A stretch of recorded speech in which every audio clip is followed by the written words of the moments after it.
waxaan maanta isweydiin doonaa maxaa lagu gartaa hoggaanka wanaagsan. Hoggaanka wanaagsan lambar 1 waxaa lagu gartaa aragti iyo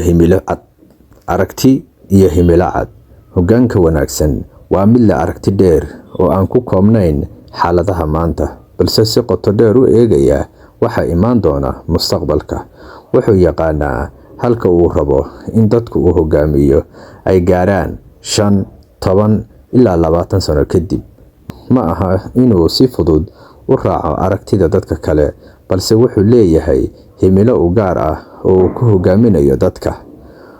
Marka hogaamiye uu leeyahay aragti fog, wuxuu abuuraa yool la wada fahmayo oo lagu wada midaysan yahay. Wuxuu dadka tusaa dariiqa guusha ee la raacayo. Wuxuu dadka ka kiciyaa rajo, hami iyo himilo cusub. Hoggaan la'aanta aragti fog wuxuu dadka u horseedi karaa jahwareer, kala firir iyo in aysan fahmin halka ay u socdaan. Laakiin hoggaanka aragtida leh wuxuu dadka tusaa meel iftiin leh oo la gaarayo. Taas ayaana ah sababta dadku u rumaysan yihiin. Daacadnimo iyo kalsooni.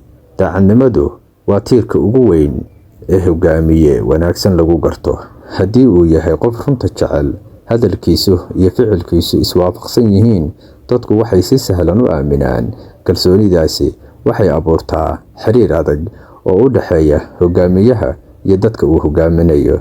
Hoggaan daacad ah wuxuu qiraa khaladkiisa marka uu dhaco, wuxuu fuliyaa ballan kasta uu qaaday, wuxuu diidaa musuqmaasuq, eex iyo nin jeclaysi. Marka kalsoonidu jirto, dadku waxay dareemaan badbaado, waxayna si daacad ah ula dhaqmaan hogaamiyahooda. Laakiin haddii la waayo daacadnimo, xitaa haddii hogaamiyuhu yahay mid caqli badan, lama aamini karo. Dadka uu hogaamiyana way ka fogaadaan. Lambar 3, dhegeysi iyo xasaasi u noqosho dadka. Hoggaanka wanaagsan ma aha mid amar bixiya kaliya, waa mid si dhab ah u dhageysta dadka uu hogaaminayo. Wuxuu fahmaa cabashooyinkooda, baahidooda iyo dareenkooda. Wuxuu qiimeeyaa waxa ay dadku sheegayaan, xitaa haddii uu ka duwan yahay aragtidooda. Tusaale, marka qof tabasho uu la yimaado, wuxuu u dhageystaa si dulqaad leh.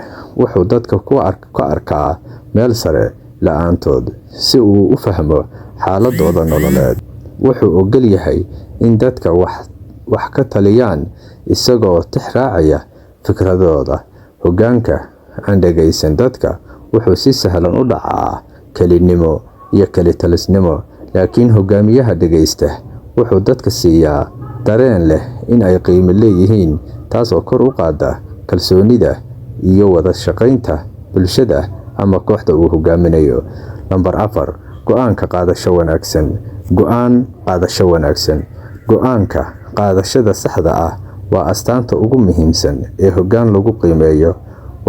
Hoggaanka wanaagsan wuxuu leeyahay xirfad uu ku miisaamo xaaladaha kala duwan, wuxuuna go'aanada ku saleeyaa cadaalad, cilmi iyo danta guud.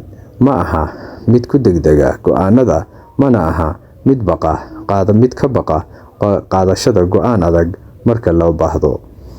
Go'aankiisu wuxuu noqon karaa mid xalinaya dhibaato weyn, mid horseedaya horumar ballaaran, iyo mid dadka tusaya in hoggaanku yahay mid mas'uul ah. Hoggaan wanaagsan wuxuu marka hore dhageystaa, tashi la sameeyaa, kadibna go'aan geesinimo la gaaraa. Go'aanadaas mararka qaar way adag yihiin, balse haddii ay si sax yihiin oo si cadaalad ah loo gaadho, waxay keeni karaan guul waarta iyo kalsooni bulsho.